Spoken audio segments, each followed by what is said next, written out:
In this video, I'd like to present a formal definition of limits, and we do this by using one-sided limits. So approaching a from the left or approaching a from the right. And you will see we have examples where this limit from the left and from the right is actually not the same. So let's look at this function here. It is a combined function of several well-known functions. For example, this here is y equal x squared. This here is y equal x. And then this bit is y equal 3. And they have been combined at those intersection points. So at 0, I took out the value 0, so the function is not defined at 0. And then at the value x is equal to 1, the function is equal to 1. So the black dot indicates this point belongs to the line y equals x, and the open circle indicates it does not belong there. So I like to look at three limits. I like to look at limit a is equal to minus 1.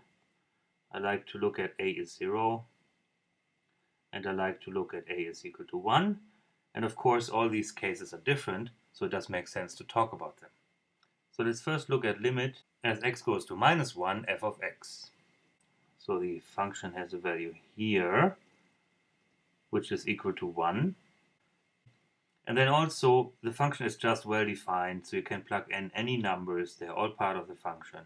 So here, this actually equals f of minus 1, which is minus 1 squared, which is 1. So in this case, when a is minus 1, we can easily compute the limit. How about at 0? If we say x goes to 0 f of x, well, in this case, if I come from the left, the parabola converges to 0. If I come from the right, if I take values which are bigger than a, I'm on the straight line, and I also go to 0. So 0 is not part of the function, but the limit does exist, right? It converges to 0 just by the graph. And then finally at the point 1, now if I approximate 1 from the left, taking values less than 1, then I approximate the value 1 right here. If I take values bigger than 1, come from the right, I actually stay at 3 all the time. So it seems like from the left I get 1, doing this from the right I get 3. So in this case we say it does not exist because the left and right-sided limits do not agree. Let's use this in a definition. We first define one-sided limits. So I call a limit x to a minus f of x equal to L1 if f gets close to L1 as x approaches a from the left, or sometimes we say from below. And this is the indication of the little minus on the a, it means from the left. And then if we use a little plus on the a, we converge from the right.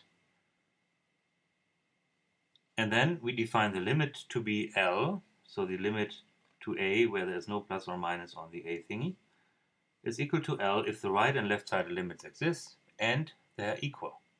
So we want the limit from the left and the limit from the right to be equal. If this really happens, then we say the limit exists and is L.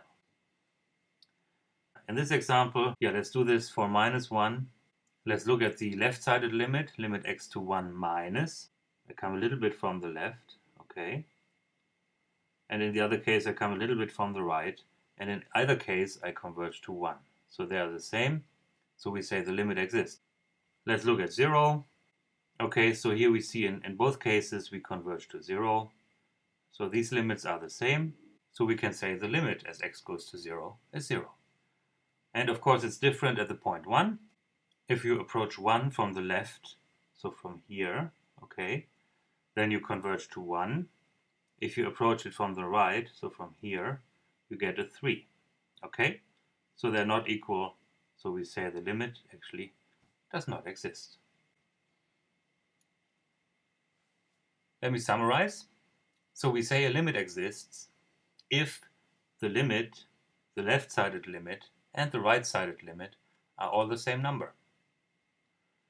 And the limit does not exist in either of two cases. So it could be either that the left-sided limit is unequal to the right-sided limit, or if the left-sided limit or the right-sided limit are one of plus or minus infinity, then we also say the limit does not exist.